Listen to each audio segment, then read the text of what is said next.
Now, we've all seen enough sport. I have, Zach has, Robin has. We've played at different levels. These two have played at the highest level.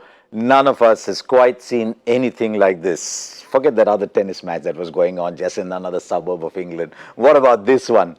One goes to a tiebreaker in the last set, one goes to a super over. There cannot be a greater day for sport. I don't think we'll ever get to see a day in sport like this. I don't think we'll ever get to see a greater World Cup final than this. I mean, how do you match this one? Robin, Zach? It's very hard. It is very hard to match this level of cricket what we've seen today. I think both the teams had their chances, and even in the super over, it was equal. Can you imagine? It went back to the number of boundaries scored to decide who won a World Cup. And I still don't know what to say. Yeah, it's just that's just nuts, dude. This game has stunned most of the guys. I think who are watching. Having played cricket, I'm sure the guys who actually were in the final, playing the match, both the sides. I think it was hell of a game for everyone. Imagine Jofra Archer. You know what kind of situation he's in. He's been fast tracked by England to bowl the last over, as it were. To bowl the last over to win the World Cup, and that's what they're talking about. You look at Stokes' effort. I think he was unbelievable today. You know, it's amazing. Both Butler and Stokes, because that situation. In the 50-over match, which happened earlier, was New Zealand really created that pressure which we were talking about, and they almost got the team home. Yeah, as somebody tweeted, Grant Elliott, a South African, did it for New Zealand against South Africa, and Ben Stokes, an Englishman born in New Zealand, did it for New Zealand. There's no comparison. That is a semi-final. This is a final. You win the trophy. That just moved to the final. There's no comparison. But what redemption for Ben Stokes, eh? World T20 conceded 19. It's like now here he is. It's like his life has kind of come a full circle, you know, with everything that's happened with him, and you know the way he's dealt with it, and you know the way he's come back, and the way he's held himself, and the way he's performed in this World Cup. And Zach, you got a bit of sympathy for Trent Bolt. I mean, what happened to Trent Bolt in those last 10 minutes? First of all, the catch, he is one of the safest pair of hands on the boundary, just doesn't know how far back the boundary is. Easy catch, Stokes is out, that's the end of the tournament. Well, there are so many moments in this match. Then that six, just, I mean, how can a whole World Cup depend? That overthrow as well. Overthrow, how can a whole World Cup depend on a deflected throw, deflection for 4? Unbelievable. And Stokes couldn't do anything. No one could do anything about it. I mean, that's the rule. If it had not gone for the boundaries, I don't think Stokes was in any mood to run or take runs of that. He was. Most of the players don't. But when it goes for boundary, you don't have things in your control. You can't do anything. What would be interesting, if it had gone and stopped inside the boundary, Stokes would not have run, right? You don't run for that. So his first reaction was he put his hand up.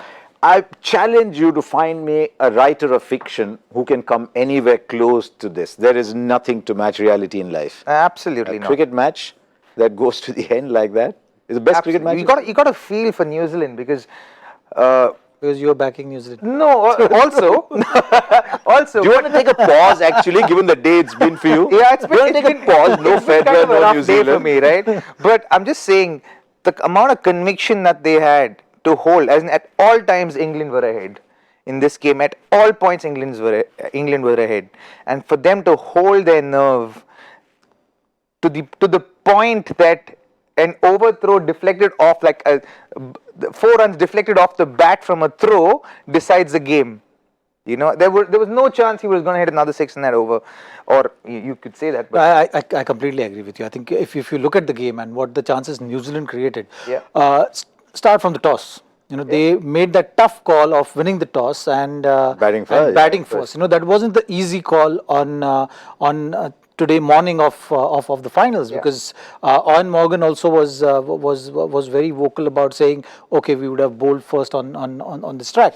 So it was a very courageous decision.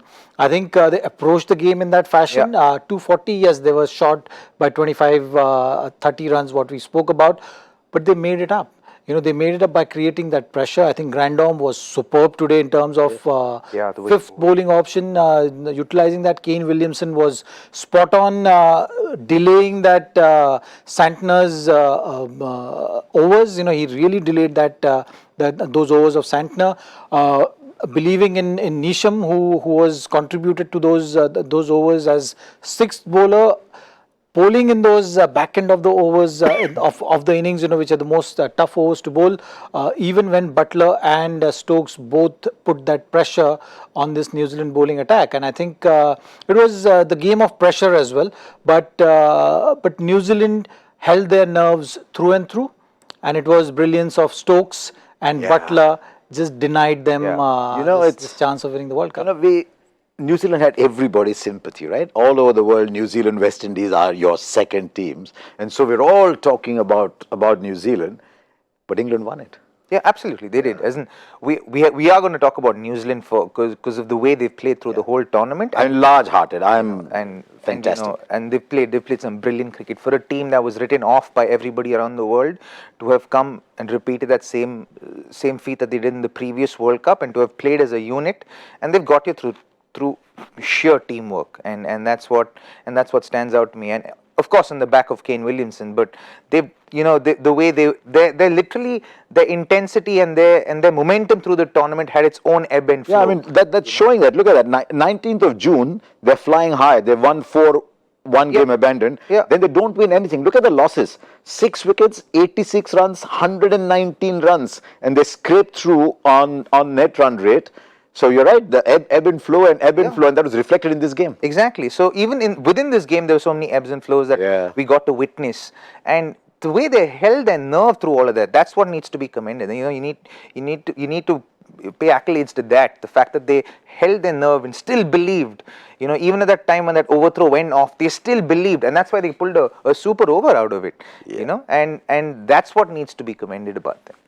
I mean, there were no tantrums when that happened. I thought this game was played in phenomenal spirit. Absolutely. No tantrums when that happened. No show of emotion when Bush just missed that catch. I was watching Kane Williamson that whole time. Nothing, right? Not a grimace, not a smile, not like sighing, nothing. He was just stoic. In fact, Guptill as well signaling that 6. Yes. When Bolt was on boundary line, caught that catch, but touched the rope. It was 6, and because he saw it, he was quick to react. I think, So I think this game was played in true spirit of the game at home of cricket. So that's something which was great to see. But all in all, it was just fantastic game of cricket, isn't it? And for a final, this was, as good as it can get. They've lost the game, but they've won billions and billions of hearts for sure. Yeah, that's true. I mean, now we can move on to England. I must tell you something though about Robin Uthappa today, because it happened to Federer. It did. You all right now? Yeah, I'm fine. It happens. Okay. That's what we play sport for, right? It look like you're saying that, but but that's what we play sport for. The two screens on. Yeah, you express yourself in the moment, and then you say, what do you do? There's two screens on. One match, final of Wimbledon, is going into a tiebreaker after 12 all in the final set, and this entire World Cup is going into a super over and is won on number of boundaries. But for England, it's the end. Even if they huffed and puffed, it's the end of one of the most unbelievable transformations that have taken place since 2015. If some of you saw them play against Bangladesh in 2015 in Australia, you'd have thought this team does not understand what a white ball is. And from there to come this far, it's interesting though that the approach they adopted was, we will play aggressive, we'll go hard. New Zealand at that point, in 2015, England were playing one kind of cricket, New Zealand were playing one kind of cricket. Then the roles are reversed, and today New Zealand take the bold calls and England play conservative cricket and just come through. New Zealand in this tournament have not scored 300 runs. That's another interesting fact, which all the teams can take a note of, and they still found a way of almost winning a match, and that's how they won the semi-finals as well. That's how they've won all their matches in this World Cup. So that has been their formula of winning the matches, but they pushed England to change their formula. They pushed England to alter their thought process. Today it was everyone grinding it out there. It was about fighting for each and every run. Everyone had to take that conservative approach, and that just by sheer discipline of bowling by New Zealand bowlers and handling pressure. I think if you ask who handled the pressure better today between the two teams, the answer is New Zealand. The winner is England for sure, but I think most of the match. What do you do? I mean, that's sport for you. Right? Yeah, you look at Matt Henry's first spell. Brilliant. It was just spot on, understanding the conditions. You look at Bolt, even though he went for runs, that intent was there, which I always talk about. He knew that I'm going to be the bowler who is going to take the responsibility. My responsibility is to take the wickets. I'm going to go for the wickets. It doesn't matter. In the process, I might be hit for a few boundaries. He was willing to take it. But every ball, he was not really shaken up by any of the boundaries or getting desperate. It was just about being desperate for wickets, and that's something which this New Zealand bowling attack have done consistently right throughout the tournament. Let's see England's journey, because they had their ups and downs as well, isn't it? I mean, we all thought England were favourites. Then that blip against Pakistan, beat Bangladesh, beat West Indies, beat Afghanistan. Then that game to Sri Lanka. That opened up the World Cup. Up to that point, it was becoming a very predictable World Cup. If England had beaten Sri Lanka, there was a prospect of 10 or 11 dead rubber games coming up. Then they lose easily to Australia. Then look what happens. 31, 119, 8 wickets. They've almost played 4 finals, haven't they? They have. Do you think that comes in handy in a game like this? We've been to the brink and back. Oh well, I think not just the game. I think in the perspective of the whole tournament, when you see that loss to Sri Lanka and Australia, imagine if they had won against Sri Lanka and Australia. I think they would have taken their foot off the gas at a crucial time in the tournament, which would have lost them momentum. And in a tournament like this, when you're playing a round robin tournament, momentum plays a big factor. That's why I seldom see teams, in my personal experience, when I've noticed, seldom do I see teams that are 1 and 2 going on to win the tournament, because you see 3 and 4 doing that a lot. Mm-hmm. I've seen that, and you realize that it's the guys who have momentum coming into that knockout stage that actually go on to win the tournament.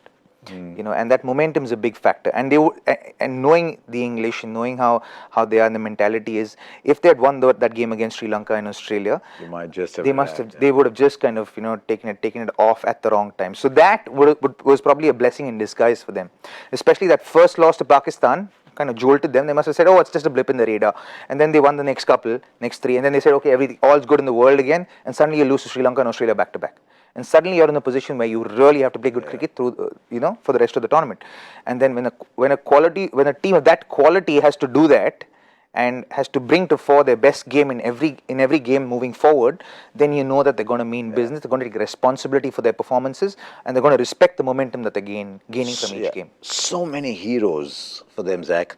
Best got a couple of hundreds. Roots made 550 runs. Jason Royce led the turnaround after he came back from his injury. Ben Stokes today. Butler's boundary of the last ball in the super over was what made the difference. So Butler there. Archer's been magnificent right through the World Cup. Plunkett today. You missed one guy. Vokes. Yeah. You were coming down to Vokes. No, I was going to come down to Vokes. I was going to come down to Vokes. But you realize you're coming Vokes are RCB, not KKR. He was ex-KKR. But I'm just saying, you know what I mean when I say he flies under the radar? Correct. No, but you're right. Because I started from the batsman, I started back from the bowler, and there Vokes was back there. And there's Vokes holding both those things together. Yeah, it's true. I mean, so many, and Owen Morgan, 2 years ago, Owen Morgan drew a blueprint of how England are going to play, and it included none of the Ben Stokes kind of incidents in the nightclub, that we will play a certain way. They took a very firm stand on Alex Hales. They picked James Vince, who's not in the same league as Alex Hales, but they said, no, we won't do it. We're going to play a certain way. And I thought, their approach over the last 2-3 years has been just sensational. I think it will help England white ball cricket a lot for sure. They'll be aware of white ball. This was on free to air, by the way, in England, so a lot of people would have watched it. And you've seen those visuals of Trafalgar Square as well. People gathered to watch the game, supporting the team. I think the first World Cup victory and the kind of planning which went back to 2015. It started there after the big loss in Australia for this English team.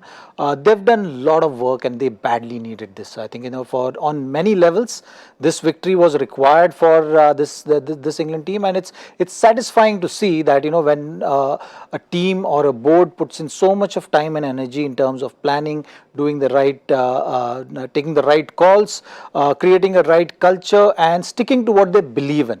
I think that is the big thing out of this victory. I think there's a hidden hero as well. Andrew Strauss was the one who decided that I'll send my players to the IPL. For a long time, IPL, in the eyes of English establishment, stood for everything that is vile and cruel and evil about the game of cricket. And he said, no, I'm going to send our players to the IPL. Jos Buttler comes back from the IPL. Ben Stokes says he's playing shots that I never thought. Jofra Archer goes to IPL. So that's one half of it.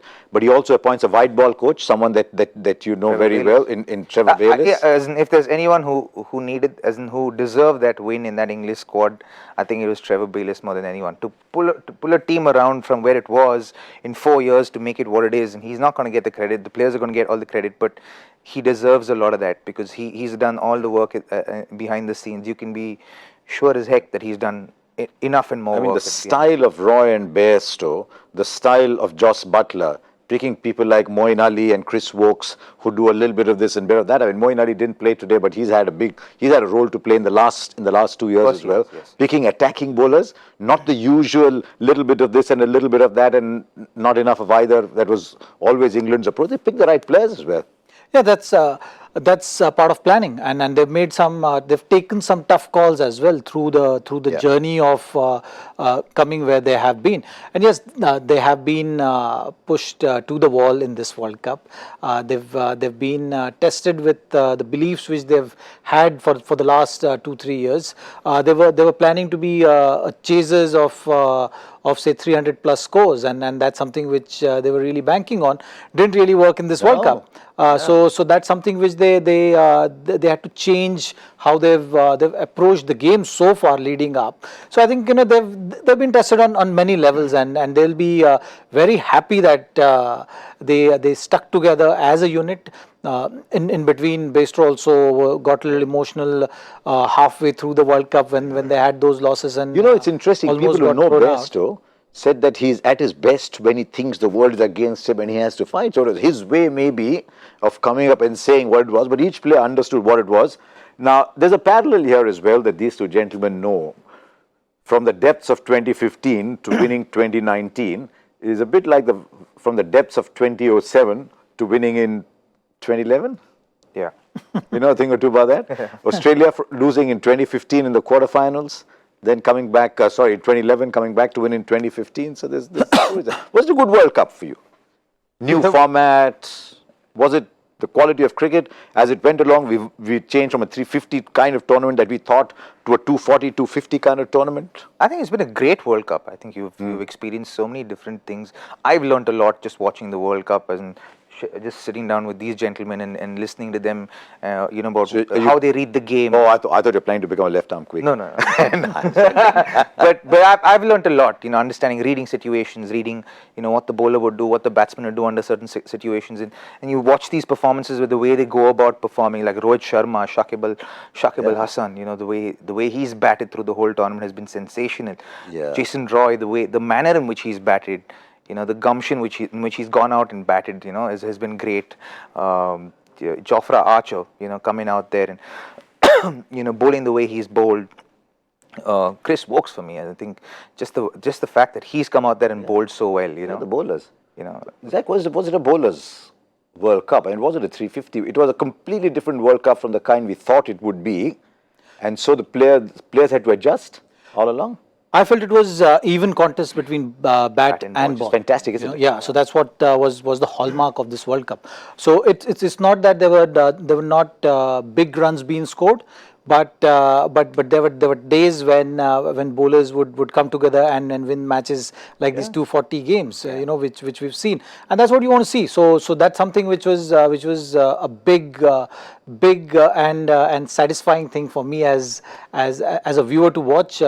England actually opened up the World Cup after that Sri Lanka game. So that's one thing in the long run ICC needs to take into consideration, that this format maybe can get predictable, and that can make World Cup little lethargic in the second half. But apart from that, I think this World Cup was absolutely great in terms of unpredictability of who is going to go through to the semi-finals, and different strategies. The strategy changing along as the World Cup progressed. Teams picking up momentum. Batsmen also had a great impact. Like you look at someone like Rohit Sharma scoring 500s, and Kane Williamson to Warner to Finch. So in spite of it being fast bowler dominated World Cup, you still had top orders contribution, which was equally good. I mean, 600 runs in a World Cup, you don't get to see very often. You got 600. I mean, maybe there were a couple more matches. So it did produce high quality cricket. There is no doubt about it. Yeah, I'm just thinking back to my bat versus your bat kind of one-day internationals. Flat pitches, the ball is not moving an inch off the straight, Mickey Mouse boundaries, just on a miss hits. We've actually seen shots where leading edges have gone for sixes over long off. So thank God we're done. And I hope the boards all around the world are watching and saying, let's do away with those flat pitches, Mickey Mouse boundaries. Let's have bat versus ball. It depends where the next World Cup is, Harsh. It's in India. You know where it is.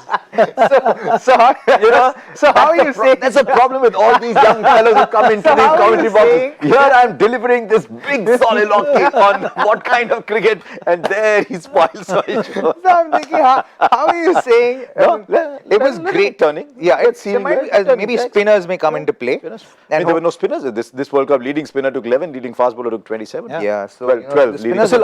I still felt that spinners did made that impact on the game. It's just that their role was of supporting bowlers. Yes. Yeah. So you look at Santner also. He was good right throughout the World Cup. Chahal had that impact. Imran Tahir had that impact in the World Cup. Rashid in the semi-finals took those 3 wickets. So when it mattered, he contributed. So it's not that the spinners didn't have the impact on the game. It's just that the limelight was taken by all the fast bowlers. Yeah, England lost 3 matches and won a World Cup. The only time it's happened before was when Pakistan won in '92. But if New Zealand had won, they would have also lost 3 games and won a World Cup, which is very interesting. What is the high point of this final for you? Was it the batting of Butler and Stokes that the partnership that pulled them out? Was it the new ball bowling of Bolt and Henry that made an impact? Was it this one? I definitely think it was this one. I think this stood out. I think this is very much like MS and Gautam's partnership in 2011. Yeah.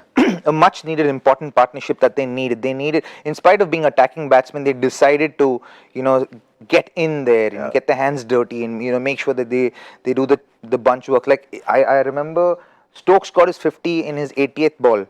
Yeah, and then he went on to score 80, 84 or something of 98 balls. Yeah, so you can see the way he accelerated once he got that 50, and then once push came to shove, but then he didn't do anything till push came to shove. So he made sure he played a very Dhoni-esque innings. As you are talking, we've got this cricket tragic producer in my ear, right? And 150 needed when these two came together, Butler and Stokes. 150 needed when Dhoni and Gambhir came together.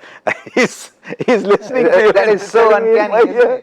Yeah. But what I liked was it was white ball cricket, but it had elements of test match cricket in that you could come back. England came back from 86 for 4 to post a total. New Zealand came back to be able to post a score. Look at that. 86 for 4 from 23.1.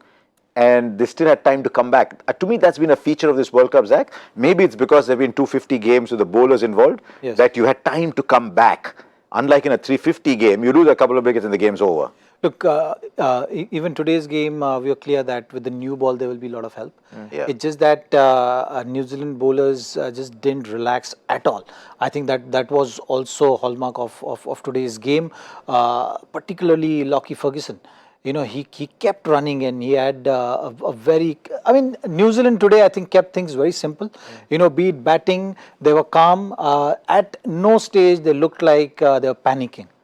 I think England at captain one had it, stage, when you see someone like Joe Root stepping down to Grandom and looking to heave over mid-wicket, it shows that, the pressure and the nerves Archer nerves, was getting, you saw Archer? big nerves. Big nerves. I think massive, yeah. you got to feel for the for the rookie of this World Cup. Imagine the burden which he had carried. And lead up to the World Cup as well. The kind of criticism also was there in terms of how can you bend rules to accommodate someone to fast track to play the World Cup. So there were a whole lot of things which were going, but I think I really enjoyed it. I mean, halfway through, I actually thought it might turn out to be easy chase if England sees off that new ball. They did see off that new ball in a decent way, but it just the grit and determination of New Zealand bowlers kept them in the hunt, and the percentage cricket what we've been talking about associating with New Zealand was once again prevailed pretty much most part of the match. Man of the match, Ben Stokes. Yeah, definitely. It's interesting. Ben Stokes says, "I apologize to Kane Williamson for that deflection," and he said, "I definitely wasn't going to bowl the last over." he's got his sense of humor alive, but it's good for him. Player of the series, we all thought it would be Shakib Al Hasan, didn't we? Kane Williamson, player of the series. I think they've given points for the captaincy as well, for the manner in which he carried the New Zealand side. I think he's been a very astute captain. Even calls on the field have been dignified too. Exceptional, dignified, holds up the spirit of the game beautifully. But astute is more important. Yeah, I think astute is more important. I think the fact that he took so many good calls, even today, those bowling changes, not to delay Santner, to bowl Grant home 10 overs, those calls to be made on the field under those pressure situations, to remain calm, to not throw a hue, fit and cry when, the ball ricochets off the bat to the boundary, those are things that you cannot plan. You don't seldom see. You don't see. Very rarely see something like that. And definitely points for all of that, for sure. Yeah. And he practically carried the batting on his back. So. I mean, England win a World Cup. New Zealand win everybody's hearts. But 15 years from now, you can't go to a function and say, you know what, I won a World Cup of hearts. Now you win a World Cup, and England won the World Cup. Yeah. So it'll be great for them. Just a couple of announcements then. The My 11 Circle MVP, the most valuable player for this game in terms of points, was Jimmy Neesham. 7 overs, he got 3 wickets, he scored 19 runs, so he was the most valuable player. And also we've got a Beat the Expert champion, and just remember the points of the super over do not count. So Monirul Islam from Haryana, well done, 421 points. So you win, you are the My 11 Circle Beat the Expert champion for the final, right? So how many of us said England would win it before the start of the World Cup? You did, I did. No, did you? Did you? Yeah. We thought England were favourites. Yeah, England and India were the two favourite teams. Favourites. But I backed New Zealand to get to the top 4, and I definitely backed New Zealand today. Yeah. I predicted top 4 semi-finalists. Yeah. There you go. Yeah. There you go. Yes. It's been good fun though. It's been fun. It's been a lot of fun. Robin Uthappa made his debut. I did. By the way, it's been tremendous amount of fun. I had an absolute ball here. I think what I'll take away, besides my experiences, are the learnings that I've attained from you gentlemen, and how you'll read the game and call the game. It's just been fantastic. Long road. Yeah, we'll get there. For sure. I get there. I get there. Well, I hope you enjoy it. I mean, we're going to end on laughter because that has been the predominant motive. We all sit here and we enjoy the game. Just the last point: 2011 home country, host nation India, win India. 2015 host nation Australia, winner India, winner Australia. 2019 host nation England, winner England. 2023.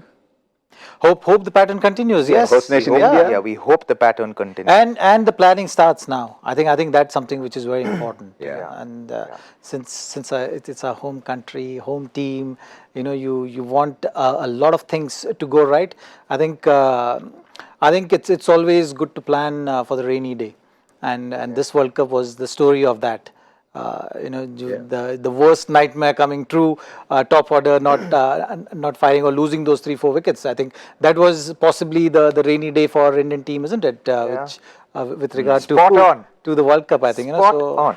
So we have time, 4 years, and there should be enough time to take the right calls to get it right, so that the pattern continues. I'll tell you what, who else had a good final was Joy Bhattacharya, because he came up with a really tough one for the joy factor. This was the joy factor question today. Some of you love the joy factor question. You're wondering why we haven't come up with it yet. Mustafi Murtaza was man of the match, 3 wickets, 43 not out, but part of an extremely unusual instance in international cricket.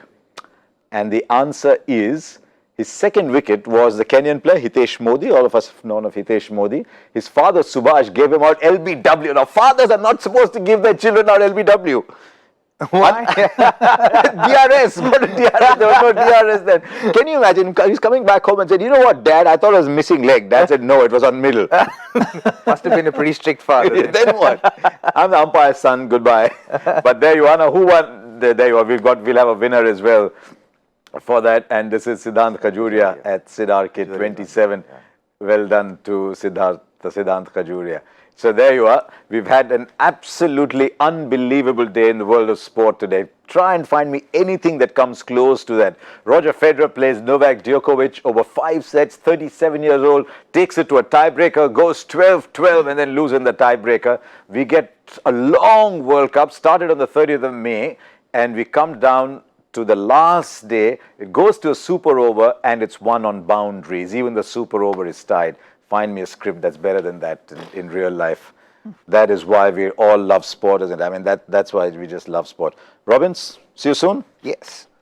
Zach is of course resident pundit here at Cricbuzz. Yes. And this time we introduce Hindi as well. And I must tell you something, when we are watching the game, it is an absolute riot, with Gaurav Kapoor and Ashish Nehra. Mohammad Kaif joined in today. Ajay Jadeja with his theories was there as well. Gautam Bhimani came in for a while. Oh, we had an absolute ball. Thank you very much for joining us here on Cricbuzz Live. We got some viewership figures that even some of us did not think we would get. So that was fantastic. Thank you very much. And of course, keep staying on Cricbuzz. It's goodbye from My 11th Circle presents Cricbuzz Live at the end of a most astonishing day at the World Cup.